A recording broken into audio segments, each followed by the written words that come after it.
मल्हनी फतेह के लिए बाहुबली धनंजय सिंह का बड़ा प्लान। मल्हनी में टूट जाएगा सपा का जिताऊ जातीय समीकरण। मल्हनी का बदलेगा नाम, साथ ही बदल जाएगा पूरा भूगोल। अगले प्रतिमन में मल्हनी विधानसभा खत्म होगी, रारी पुनः कायम कराएंगे। जैसे रारी पुरानी थी वैसे रारी बना दी जाए। धनंजय सिंह को एक बार फिर रारी में करारी जीत की आस।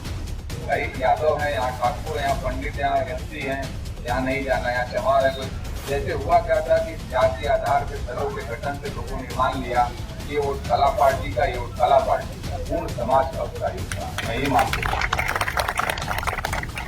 पूर्वांचल की सियासत का सबसे बड़ा नाम बाहुबली धनंजय सिंह। धनंजय सिंह की गिनती बड़े नेताओं में होती है क्योंकि वे 2 बार विधायक और 1 बार सांसद रह चुके हैं, लेकिन 2012 से वे लगातार चुनाव लड़ रहे हैं।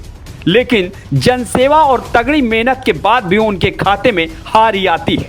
राजनीतिक गलियारे में धनंजय सिंह की हार के कारण पर चर्चा होती रही है, लेकिन पहली बार एक निजी कार्यक्रम में धनंजय सिंह ने अपने मन की बात कह डाली और भविष्य में मल्हनी को एक बार फिर से रारी बनाने का ऐलान कर दिया।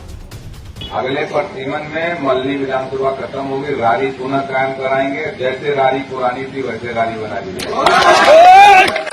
सुना आपने, धनंजय सिंह को अगले परिसीमन का इंतजार है। कब परिसीमन हो और वह मल्हनी विधानसभा को उस रारी में तब्दील कर पाए जिस रारी में वह निर्दल और जदयू जैसी पार्टी से लड़कर विधायक बने।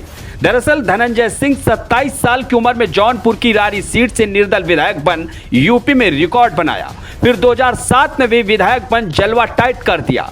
2 साल बाद वह सांसद बन संसद भी पहुंच गए, लेकिन उसी के बाद उनकी सियासत ढलान पर आने लगी क्योंकि उनकी रारी सीट का अस्तित्व खत्म हो गया था और विधानसभा बनी मल्हनी।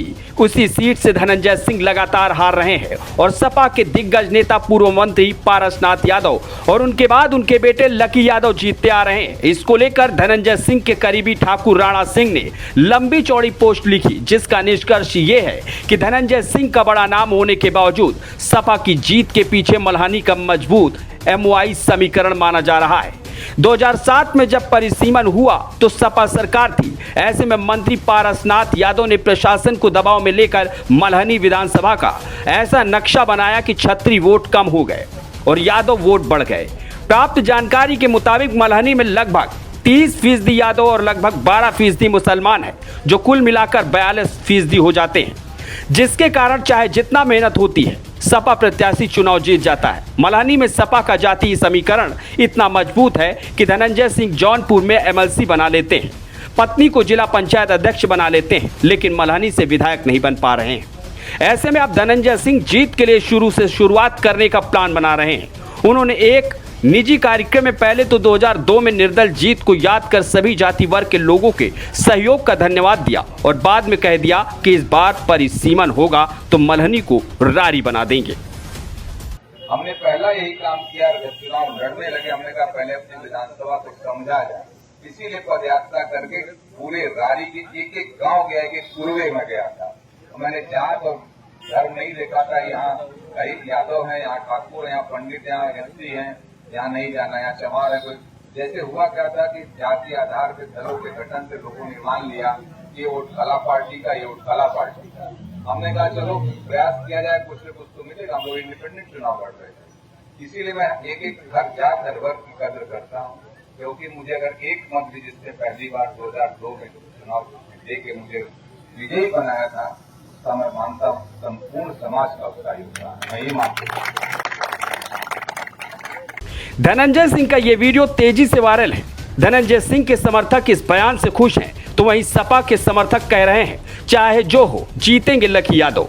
मल्हनी विधायक लकी यादव ने भी धनंजय सिंह के इस बयान पर कहा है कि सीट बदल जाएगी तब भी वही जीतेंगे। देखना होगा कि धनंजय सिंह मल्हनी में जीतते हैं या फिर मल्हनी को रारी बनाकर जीत तक पहुंच पाते हैं।